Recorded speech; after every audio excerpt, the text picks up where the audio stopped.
Hello my dear friends and my dear students, I am Kamal Singh और आज मैं मेरा फिजिक्स के नाम से यूट्यूब चैनल चला रहा हूँ और उस यूट्यूब चैनल के ऊपर मैं मेरी सेकंड वीडियो यहाँ पे आप लोगों के लिए पोस्ट कर रहा हूँ जो प्लस टू क्लास के चैप्टर से स्टार्ट करते हैं।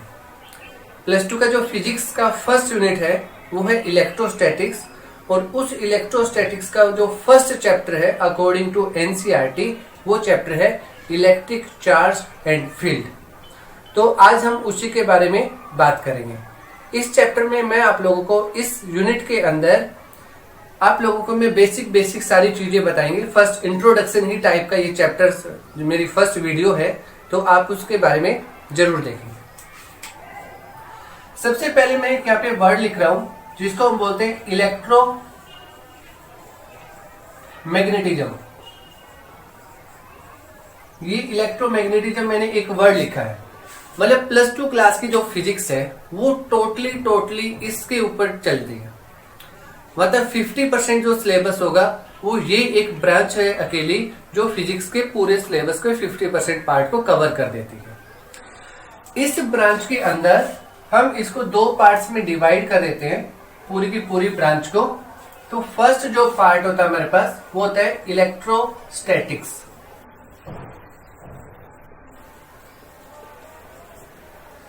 और सेकंड जो पार्ट हमारे पास इसके अंदर है वो है इलेक्ट्रोडायनामिक।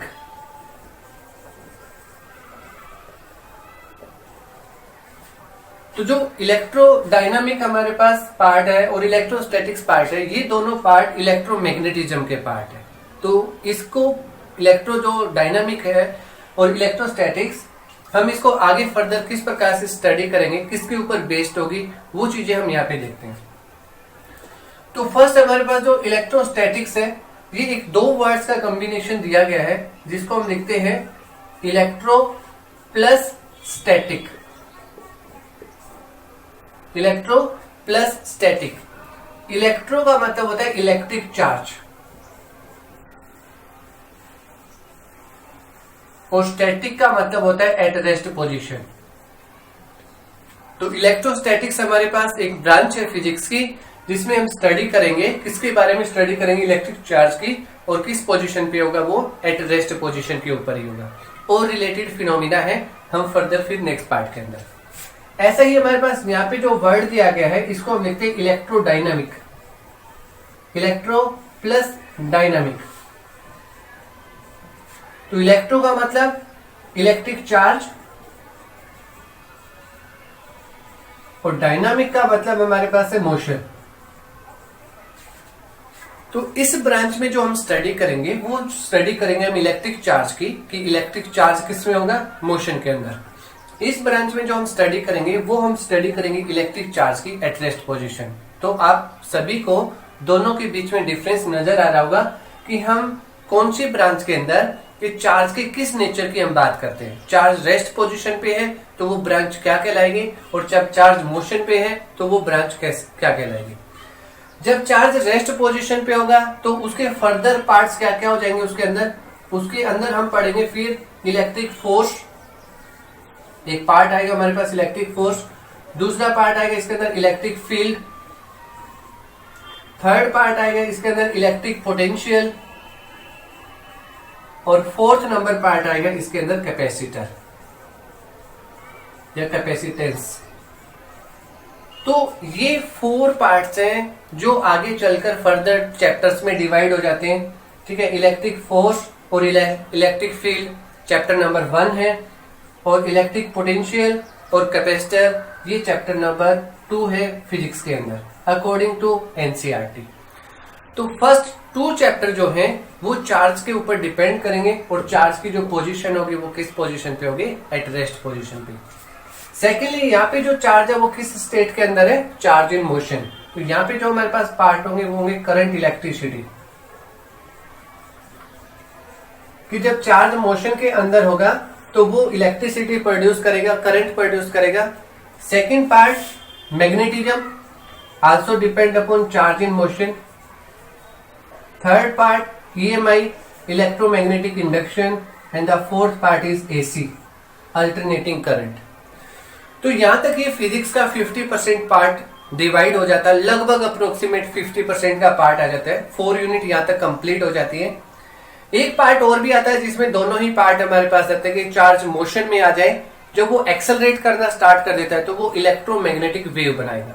तो लगभग 5 यूनिट्स इस ब्रांच से कंप्लीट हो जाती है, जो हम यहाँ पे further point two point discuss करेंगे 1 by 1 के अंदर। नेक्स्ट पार्ट के अंदर हम यहाँ पे आते हैं कि हमारे पास स्टैटिक्स का पार्ट क्या है।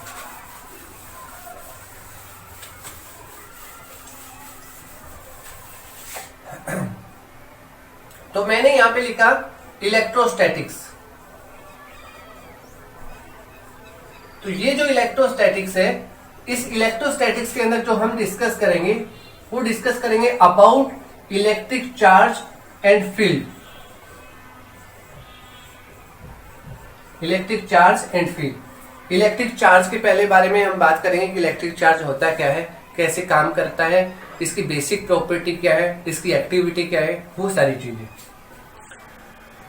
तो यहाँ पे जो हमने एब्रीविएशन बनाया था इस वर्ड के लिए, तो हमने यहाँ पे लिखा था electric charge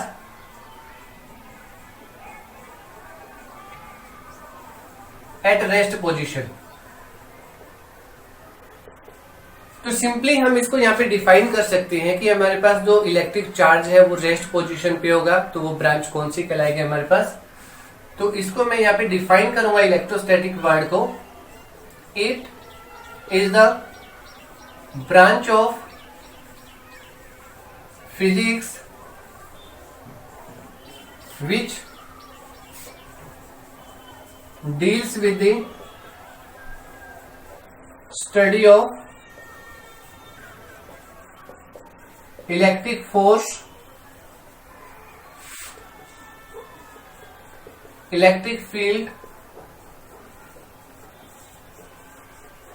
electric potential and capacitance due to electric charge at rest position। तो ये एक डेफिनेशन होगी हमारे पास इलेक्ट्रोस्टैटिक्स की, जिसकी हम बात करते हैं कि इलेक्ट्रोस्टैटिक्स क्या होता है, कि it is the branch of physics which deals with the study of electric force, electric field, electric potential, capacitor क्या होता है। तो ड्यू टू जो चार्ज होगा, चार्ज का इफेक्ट होगा, चार्ज किस पोजीशन पे होगा, रेस्ट पोजीशन के अंदर। तो यहाँ पे जो वर्ड आया हमारे पास इलेक्ट्रिक चार्ज, तो सबसे पहले हम इसी के बारे में बात करेंगे कि इलेक्ट्रिक चार्ज होता क्या है। तो दोस्तों और डियर फ्रेंड्स और माय डियर स्टूडेंट्स, यहाँ पे जो इलेक्ट्रिक चार्ज है, इलेक्ट्रिक चार्ज वो कोई भी जो मटेरियल्स होता है उसकी इंट्रिंसिक प्रॉपर्टी होती है। It is the intrinsic property of a matter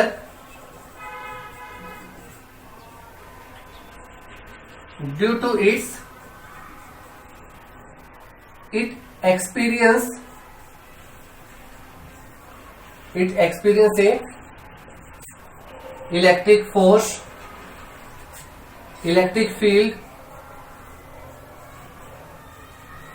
and also magnetic field। तो इंट्रिंसिक प्रॉपर्टी होती है हमारे पास, जिसको हम इंटरनल बोल सकते हैं, जिसकी हम फर्दर स्टडी नहीं कर सकते, जिसकी जो लास्ट स्टेज होती है वो एक इंट्रिंसिक प्रॉपर्टी होती है।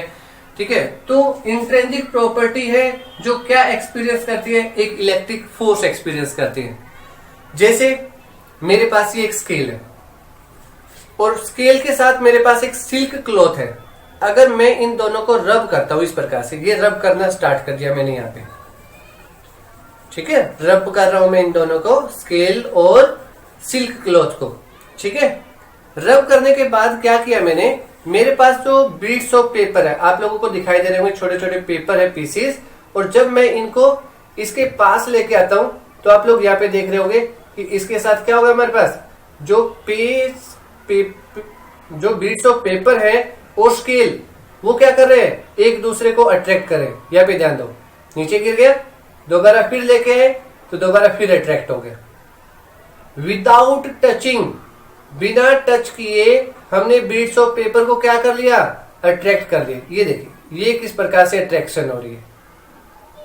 तो यहाँ पे क्या किया हमने, ड्यू टू रबिंग प्रोसेस के अकॉर्डिंग, कि पार्टिकल को अगर हम रब करते हैं तो उसके अंदर क्या होगा, तो इस मटेरियल के अंदर एक प्रकार की अपनी एक इंटरनल प्रॉपर्टी क्रिएट होगी, जिसकी वजह से वो क्या एक्सपीरियंस करता है, इलेक्ट्रिक फोर्स एक्सपीरियंस करता है, और इस इलेक्ट्रिक फोर्स से वो किसी भी अनचार्ज पार्टिकल को अपनी ओर अट्रैक्ट करना स्टार्ट कर देता है। ये बीट्स ऑफ पेपर की जो एक्टिविटी थी ये हम लोअर क्लासेस में भी सीखते हैं, 6th-7th क्लासेस के अंदर भी ऐसी एक्टिविटी आती रहती है जो हमारी फर्दर स्टडी में फिर दोबारा से हेल्पफुल होती है। ऐसी आप बैलून की एक्टिविटी कर सकते हो। 2 बैलून ले लो, दोनों बैलून को अच्छी टाइट हवा फील करके उसके अंदर, और दोनों को ड्राई हेयर से अच्छी तरीके से रब करो और दोनों को हैंग कर दो। आप जैसे दोनों को हैंग करोगे तो they are repel to each other, एक दूसरे से दूर दूर दौड़ेंगे। ठीक है, यहाँ पे क्या था, यहाँ पे जो बीट्स ऑफ पेपर थे और प्लास्टिक स्केल थी, आपने सिर्फ किसको रब किया था, प्लास्टिक के स्केल को रब किया था, जिसकी वजह से जो बीट्स ऑफ पेपर वो उसकी तरफ अट्रैक्ट हो रहे। तो बीट्स ऑफ पेपर के ऊपर कोई भी चार्ज नहीं था। ठीक है,